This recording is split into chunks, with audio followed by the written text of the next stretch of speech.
Are you ready to become awesomer? Hello everyone, this is Umar Hamid, your host, and welcome to the No Limit Selling Podcast, where industry leaders share their tips, strategies, and advice on how to make you better, stronger, faster. Get ready for another episode.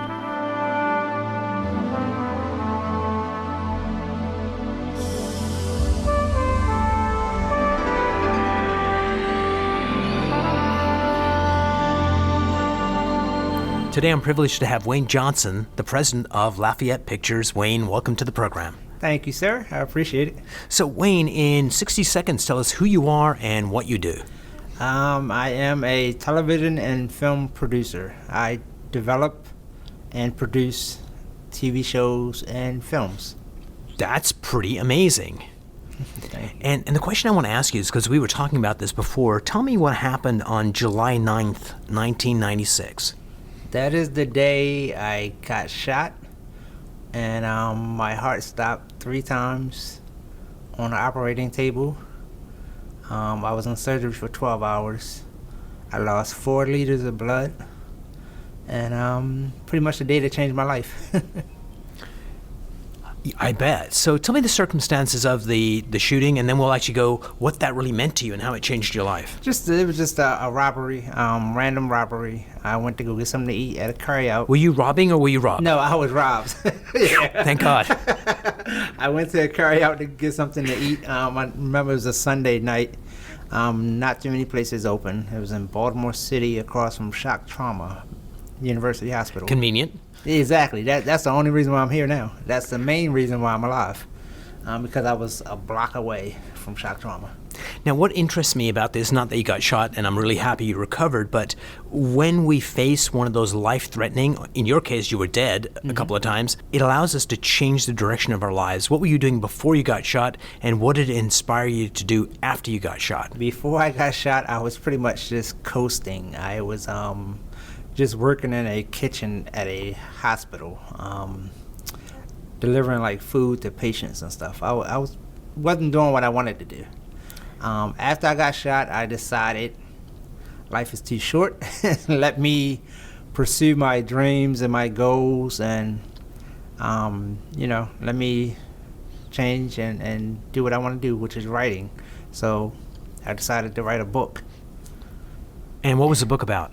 The book was pretty much about my life, and then some made-up stuff as well, but just a... Literally license. I mean, that's what they do. Yeah, right? Exactly. So let me ask you, were you married at the time? No. Did you have a significant other or someone that really cared for you? Yes. And so what was it like for that person watching the transformation? It was, I guess it was pretty cool, because it was...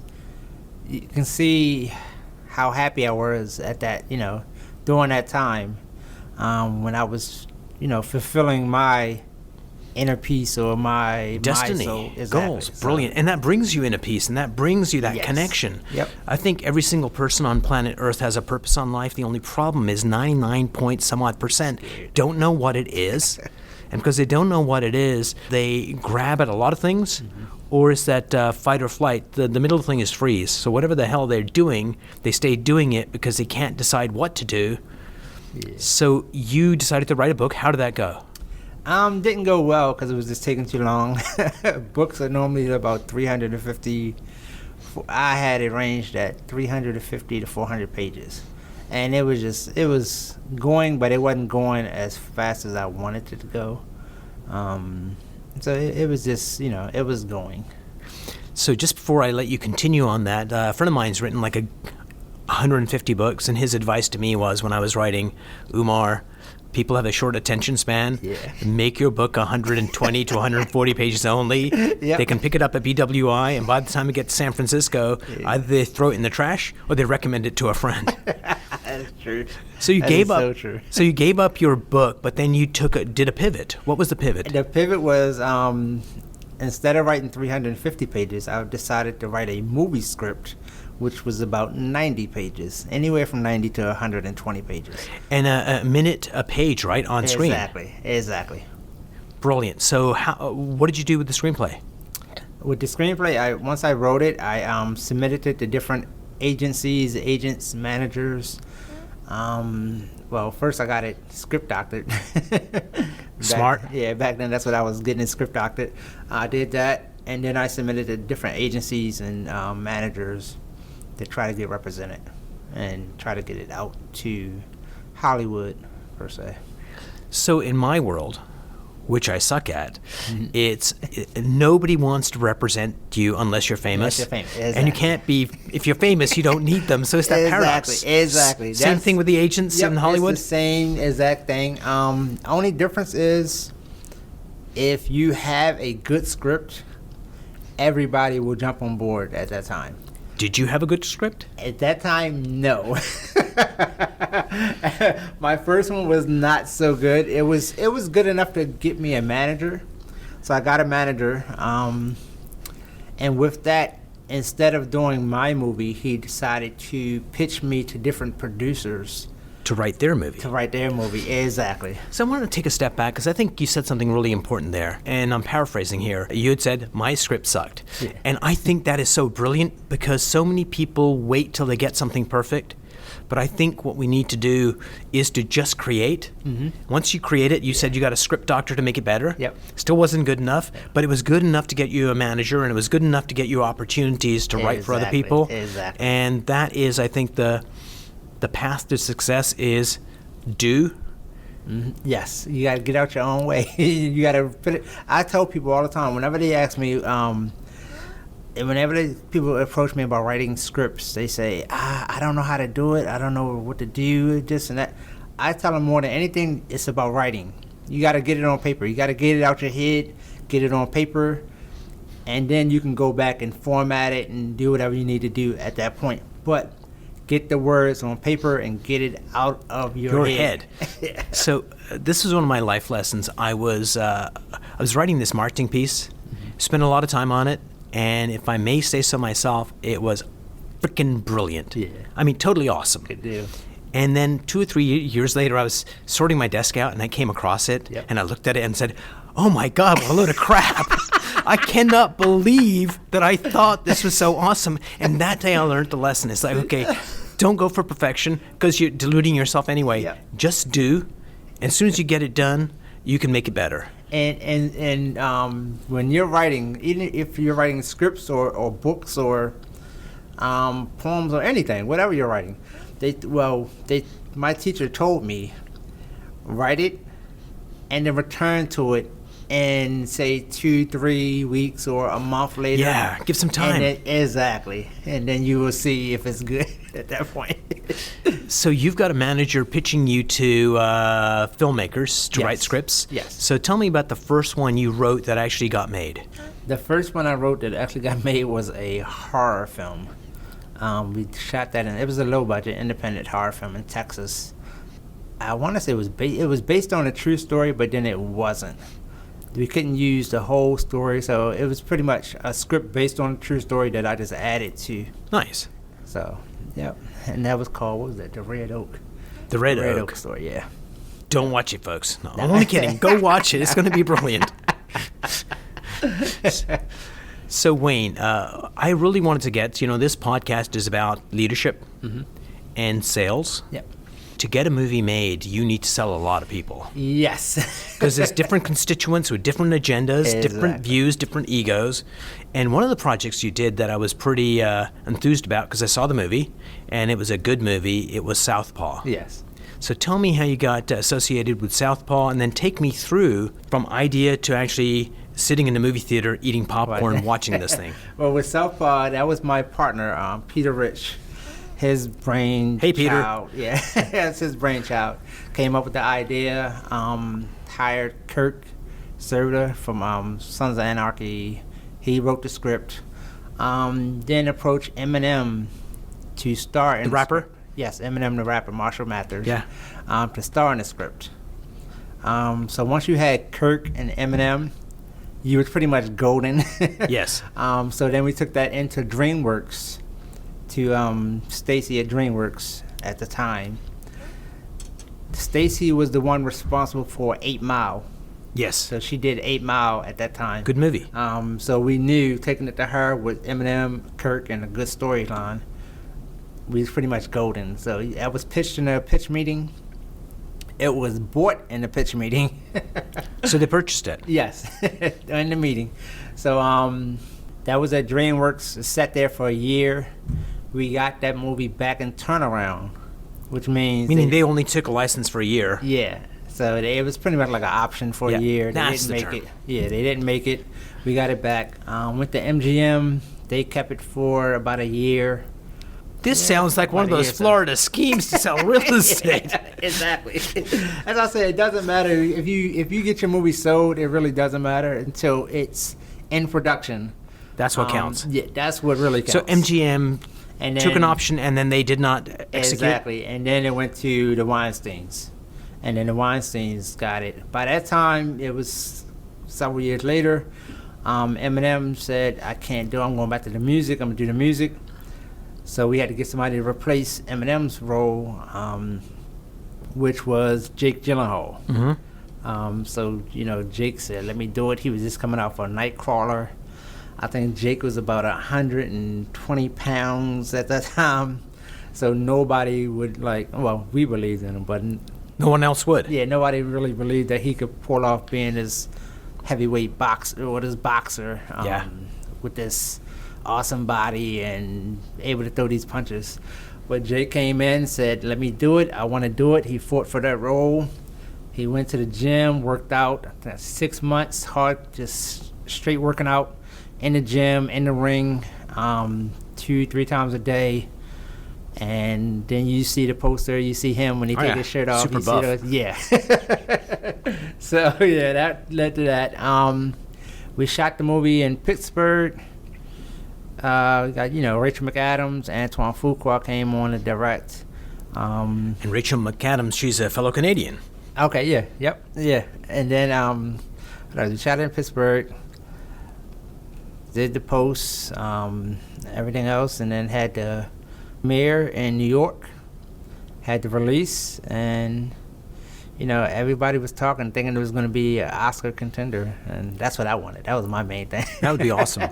But yeah, I mean, it did well. It did pretty good. We were happy with it. I went to the It's a Red great Box movie. and got it for $1 and Yeah, saw it, loved yeah. it. It was awesome. Yeah, I was seeing it during our first week of opening. I went to, I want to say 8 different states. To get a vibe of the audience, what they thought of it. I've seen it with, I want to say, over 65 different theaters and different audiences, just to see. And I think only one time in one theater, from my site, nobody cried. But from the other times that I watched it with Everybody different cried? people cried, yeah.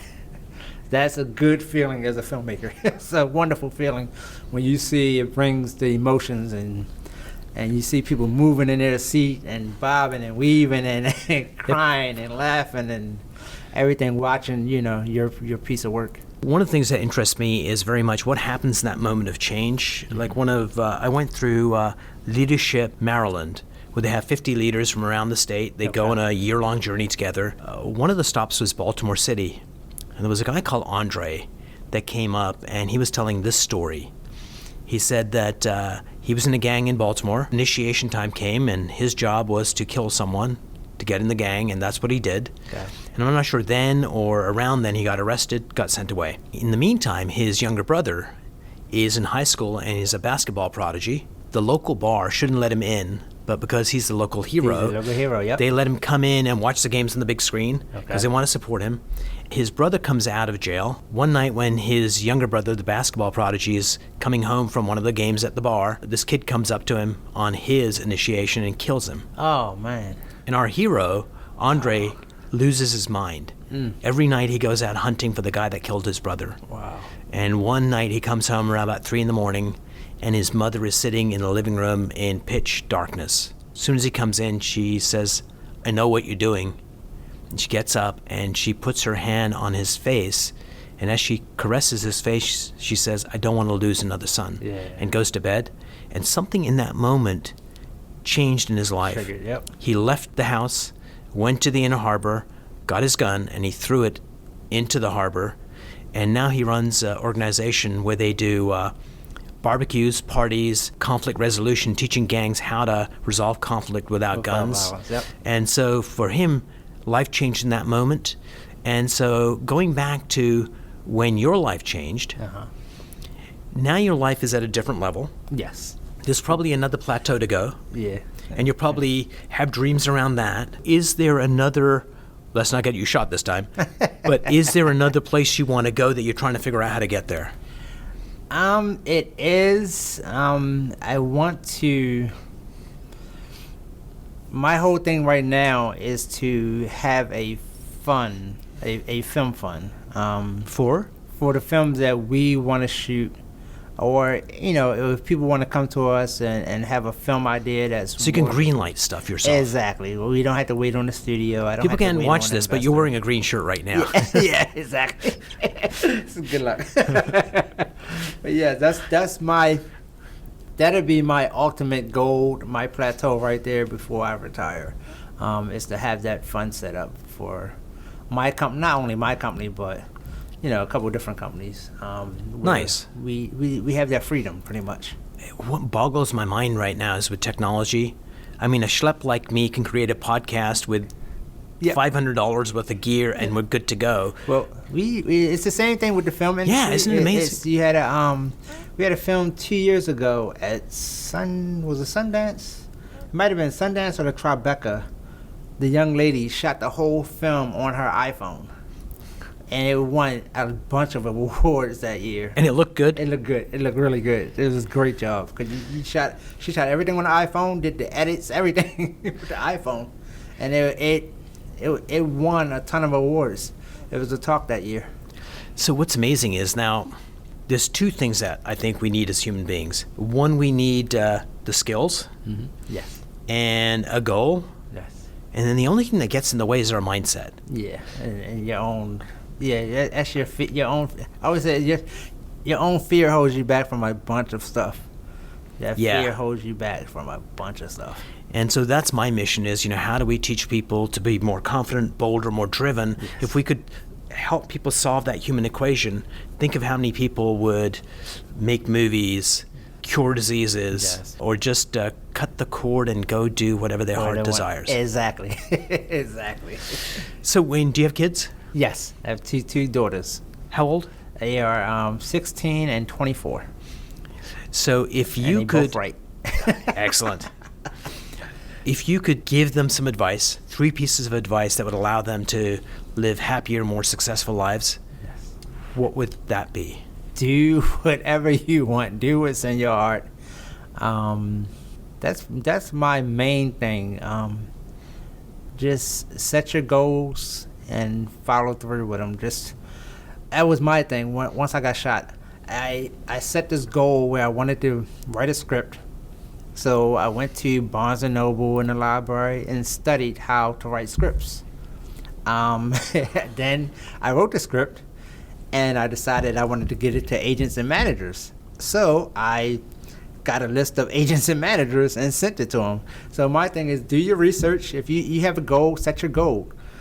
Do your research, study, and obtain, work as hard as you can to obtain your goal. Brilliant, because I think in this day and age, back in the Stone Age when you were doing your script to the bookstore, right now a kid can go on YouTube and watch some guy. Phone. Yeah, it's right on your phone, your YouTube, your Google. You got everything right there. And now, back then, I was snail mail, which is, I would have to go to like a Kinko's or Staples and type up, print out scripts and send them in the mail to people. Now you just email. So brilliant. It's so much easier now. It's all there. Everything's there. You just got to research it. Wayne, thanks so much for sitting down with me. No problem. Thank you for having me. If you enjoyed this episode, please go to iTunes and leave a 5-star rating. And if you're looking for more tools, go to my website at nolimitselling.com. I've got a free mind training course there that's going to teach you some insights from the world of neuro-linguistic programming, and that is the fastest way to get better results.